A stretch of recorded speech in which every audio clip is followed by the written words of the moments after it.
Chapter 48. Victory East of the Jordan. 39 years had passed since the more than 2 million Israelites had fled from Egypt to escape their oppressors. Numbers chapter 1 verse 1, Numbers chapter 13 verses 1 through 3, verse 26, and Deuteronomy chapter 2 verse 4. Because they usually chose the way of sin, thousands upon thousands of them had died of war and sickness in the desert. Only a few of the many adult men who had started from Egypt were still alive after wandering for so many years through the deserts and mountains. Numbers chapter 26 verses 63 through 65. But death and misery hadn't prevailed the whole time. Whenever the people chose to repent of their wrong ways and had the good sense to live as God had instructed them to live, they enjoyed good health, a happy state of mind, and God's protection. Deuteronomy chapter 12 verses 29 through 32, Deuteronomy chapter 30 verses 15 through 20. And through all the years God gave them nourishing manna, and miraculously prevented their clothes and shoes from wearing out. Deuteronomy chapter 8 verse 4. Knowing only the rigors of desert living, they greatly enjoyed the few months of camping on a verdant, spring-fed, tree-studded plain a few miles east of the Jordan River. Numbers chapter 22 verse 1. About this time, Moses was called to the tabernacle to receive a special instruction. Do the impossible. The time has come for my people to strike against the Midianites, God said to Moses. They must be punished because of their evil plan to influence Israelite men to convert to pagan ways through the wiles and seductions of their Midianite women. The Midianite leaders hoped that if enough Israelite men fell in with worshipping their gods, I would be so displeased and withdraw my protection from Israel. Then they intended to attack and wipe out Israel. I was indeed displeased, but I did not abandon Israel.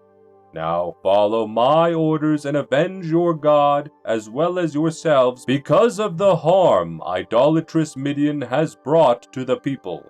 Although the Midianites hoped to destroy all Israel, I will use 1/50th of the Israelite army to destroy the army of Midian. I will prove that mortal men cannot hinder my plans or destroy the nation I protect. Numbers chapter 25 verses 16 through 18 and Numbers chapter 31 verses 1 and 2. Moses spoke at once to his officers, instructing them to choose 1,000 fighting men from each tribe.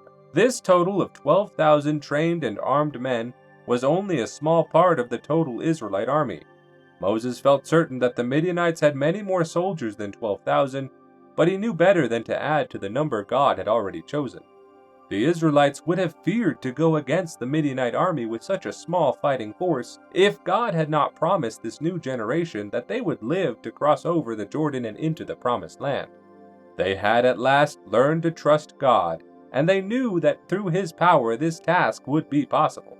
Commanded by Joshua, the 12,000 set out bravely across the plains to the southeast to do what they knew was humanly impossible.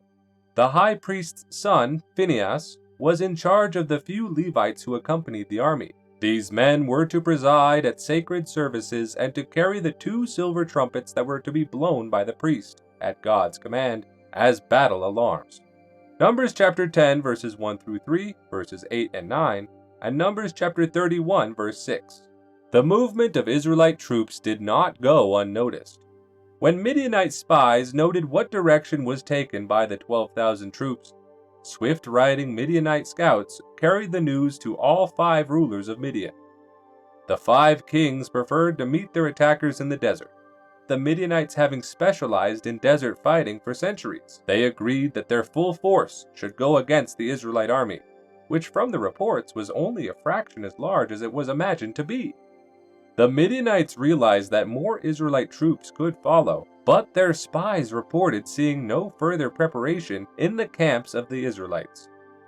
This convinced the Midianite kings that their women had succeeded in demoralizing the Israelite men to such an extent that they were no longer a strongly united fighting force.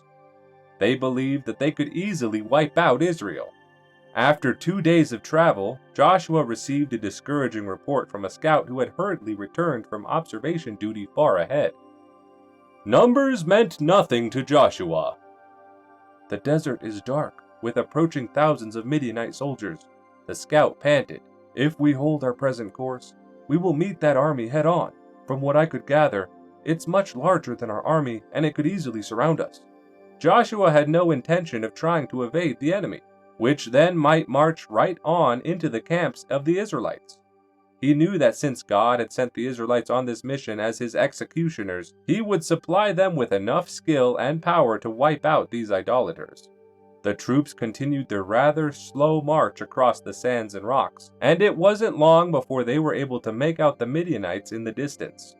When the miles between the two armies had shrunk to only a few hundred yards, it was plain to the Midianites that their numbers were indeed much superior to those of the Israelite soldiers.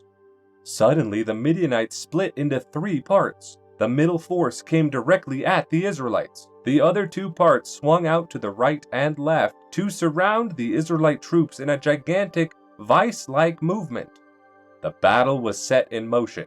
When the 12,000 soldiers of Israel realized that they were marching into the vast jaws of superior numbers of oncoming Midianite soldiers, many of them momentarily might have felt like wheeling about and running away. In those first frightful moments, they felt what it would mean to never return to their camps and families. The signal to attack. Then came the shrill, piercing sounds of the silver trumpets of the Israelites. It was an instant and powerful reminder to the soldiers that their God was with them, and that he would protect and strengthen them, and take them all safely into Canaan as he had promised. Numbers chapter 14, verses 29 through 31. Spurred into action and confidence, it was the Israelites' turn to make a surprising maneuver. At a signal passed backward from Joshua, the rear flanks of the Israelites suddenly divided and curved out in opposite directions to swiftly get outside the flanking troops of the Midianites, even though many of them were mounted. Thus, the enemy soldiers attempted to surround the Israelites but found themselves surrounded, except for their rear troops. But even those, within minutes, were hemmed up by the nimble soldiers. Then the fighting broke out in fierce, bloody fury. Considering the many thousands of soldiers involved in the melee, the battle could have been expected to last for hours. However, it went on for only a very short time, and then the awful sounds of slaughter suddenly died down. Weary men grouped together to stare in silence at the thousands of dead corpses all over the rocky ground. It was hard to believe at first, but the Israelites soon realized that they had slain every soldier who had come to war against them, and that included all 5 kings of the Midianites. They also found the prophet Balaam, who had taught the Midianites how to lead Israel astray, and they executed him because of his evil deeds. Numbers chapter 31, verses 1 through 8. Because the prophet Balaam had set his affections on the gold King Balak offered instead of the eternal life which God offered, everything went wrong for him. He got neither gold nor eternal life, but was put to death by God's servants. What was even more amazing was that not even one dead or critically wounded Israelite could be found. True to his word, God had protected all of them. Through Moses, God had told Joshua to proceed to the Midianite cities and capture everything of value. After stripping the dead Midianites of their possessions, the Israelites marched on to the nearby Midianite centers of civilization. Having wiped out the Midianite army, the Israelite forces split into small groups and took over the Midianite towns and unprotected villages as soon as the soldiers could reach them. All Midianite men were slain, and the towns and strongholds were burned down. Women and children were captured. Flocks, herds, and valuables were seized. Numbers chapter 31, verses 9 through 12. Mounted messengers raced back to the Israelite camp to excitedly inform Moses of the overwhelming victory. Moses was not surprised, but he was pleased and very thankful to God. He called the tribal heads together, and with them and Eleazar, rode out east of the camp to meet and welcome the returning victors. Don't give idolatry a foothold. After congratulating Joshua and the other officers, Moses noted that the prisoners consisted of many thousands of boys, girls, and women. "Why have you brought back these boys?" Moses asked Joshua. "And why have you spared these many thousands of women? Have you forgotten that these Midianite women recently drew our men into idolatry?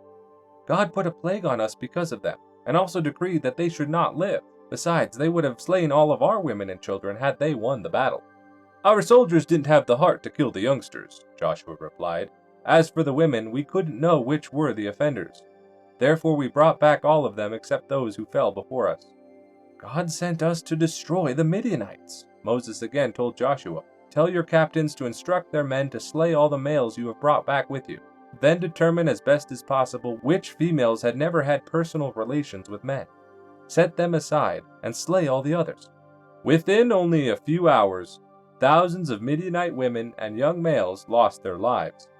The only Midianites who were spared were young girls and any females who could prove to the Israelite officers they had not taken part in the evil practices by which other Midianite women had led many Israelite men astray. These young Midianite women could live among the Israelites as servants without any danger of their leading the Israelites back into idolatry. Some who read this account will wag their heads in doubt, believing that God would never allow such slaughter, regardless of what the inspired scriptures tell us. The slaying of the Midianite women and children was an act of mercy. The Israelites who carried out the task of executing these idolaters had no appetite for such a grisly business. They acted only under orders from God, who had good reason for using the Israelites to wipe out an idolatrous nation. The Midianites were so evil, warlike, and perverted that they and their children were better off dead. When they are resurrected in the judgment period, along with other evil nations of the past ages, they will live under God's government and not their own, and they will be taught how to live in righteousness and happiness. Matthew chapter 12 verses 41 and 42, chapter 11 verses 20 through 24, and Isaiah chapter 65 verses 19 through 25.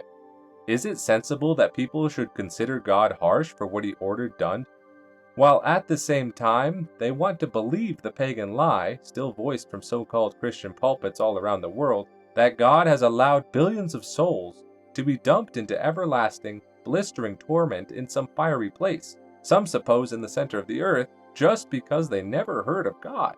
Contrary to the unscriptural teaching of hell, God justly gives every human being, at one time or another, the opportunity to learn right from wrong and choose to serve God. For most people, that opportunity doesn't come in this life.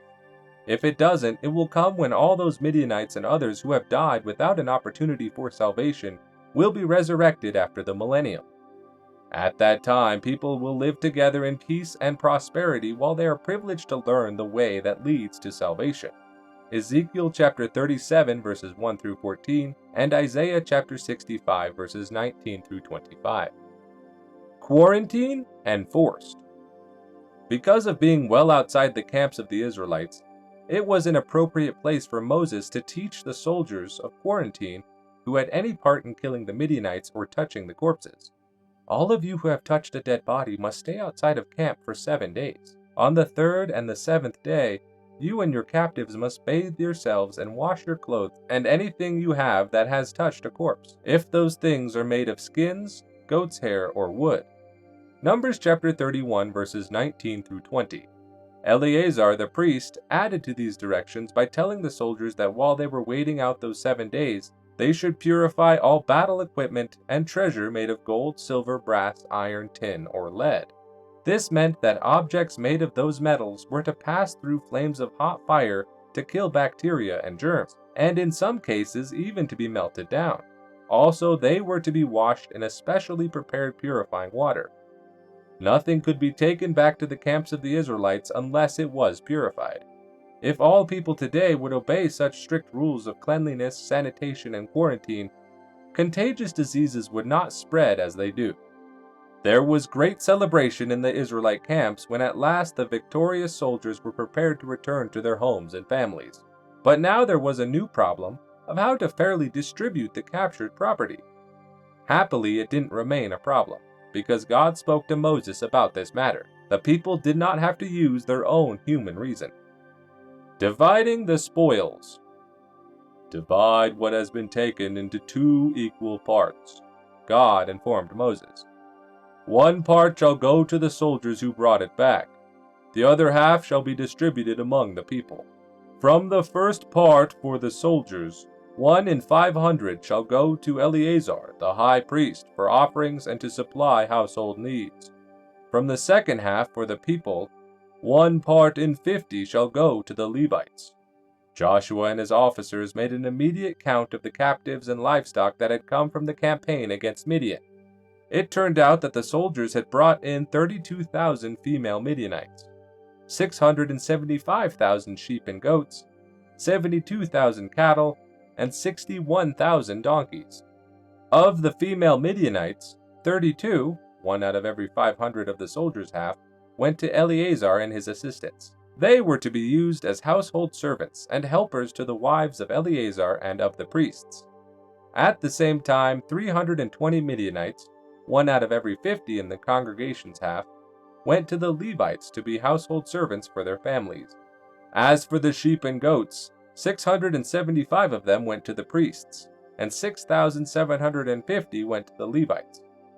In the matter of cattle, 72 of them went to the priests, and 720 went to the Levites. Of the donkeys, 61 of them went to the priests, and 610 of them went to the Levites for service as beasts of burden. Numbers chapter 31 verses 25 through 47. As soon as these matters were worked out, officers in charge of the soldiers in the campaign against Midian came to Moses to remind him that a careful check of their men had proved what seemed evident right after the battle, that not one of them had been lost. God had proved that he was able to protect every single individual of whom he had promised to take across the Jordan River and into the Promised Land. We took much spoil that wasn't included in the counts of prisoners and livestock, a spokesman explained. Among these things was jewelry of all kinds, fashioned from precious stones, gold and silver. To show our thanks to God for sparing every one of us, we now bring you a part of these valuables. Moses and Eleazar gratefully accepted this offering. The gold alone was worth hundreds of thousands of dollars today, and they had it taken to the tabernacle as a memorial before God. Having conquered the nations bordering Canaan on the east side of the Jordan River and the Dead Sea, the Israelites were well aware of the condition of all parts of that territory. Much of the land of the east was arid, but there were regions like Jazer and Gilead where the grass grew thick and green, and where there were many shade trees, especially oaks. A shocking request. The tribes of Ruben and Gad, having long specialized in raising sheep and cattle, were greatly impressed by these fine grazing lands.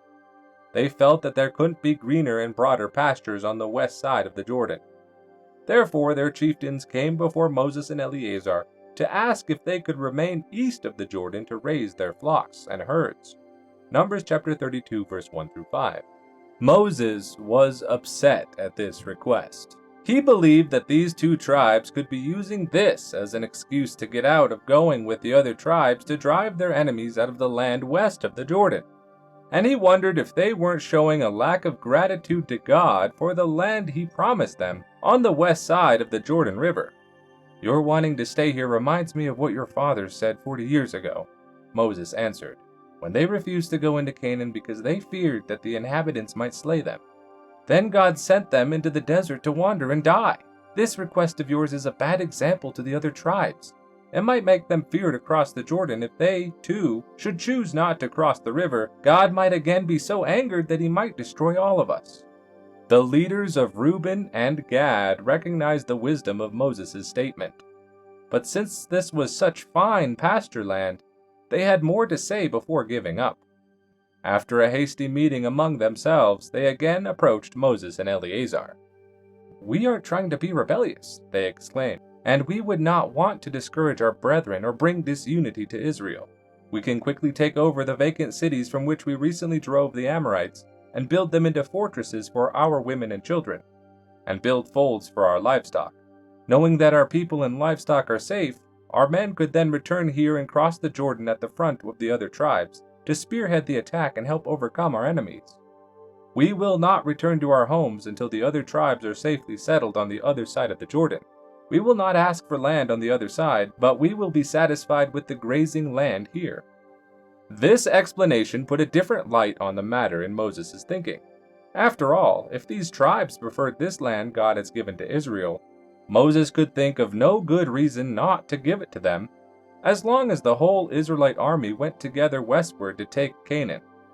"If you will do as you say," Moses told them, "then these regions you desire shall become your inheritances. But be warned that if you fail to go with the rest of the army and fight until the inhabitants of Canaan are entirely driven out, then you will have to pay for such a great sin." Numbers chapter 32 verses 20 through 24, and Deuteronomy chapter 3 verses 18 through 20. "We will not fail to go," the chieftains promised Moses. "Do we have your permission to leave for Jazer and Gilead?" "Whenever you wish," Moses replied. Because he realized that he wouldn't live to cross the Jordan, Moses instructed Eleazar, Joshua, and the chiefs of the other tribes to make certain that when the time came, they should see to it that these tribes who had taken eastern territory should live up to their promises. Otherwise, they were to give up the land they desired and would have to get their inheritance west of the Jordan. Numbers chapter 32 verses 25 through 30. Thus, Ruben and Gad were the first families of Israel to be allotted their possession from God, though half the tribe of Manasseh also promptly received permission to settle north of the area taken by Gad. The 2.5 tribes were so anxious to get their lands that they set out as soon as possible. The people of Ruben turned to the east and south. The people of Gad and Manasseh went northward. Numbers chapter 32 verses 31 through 33, and Deuteronomy chapter 3 verses 1 through 17. These people worked hard to rebuild swiftly the broken buildings of the ravaged towns and turn them back into walled strongholds. And as they had promised, they set up shelters and corrals for their vast numbers of livestock. Numbers chapter 32 verses 34 through 42. With their families and livestock in secure strongholds, the 2.5 tribes would not need to leave many men behind to care for them. Meanwhile, back on the plains of Moab, God was in the process of giving more instructions to Israel through Moses, whose life was soon to come to an end. Numbers chapter 33 verses 50 through 56.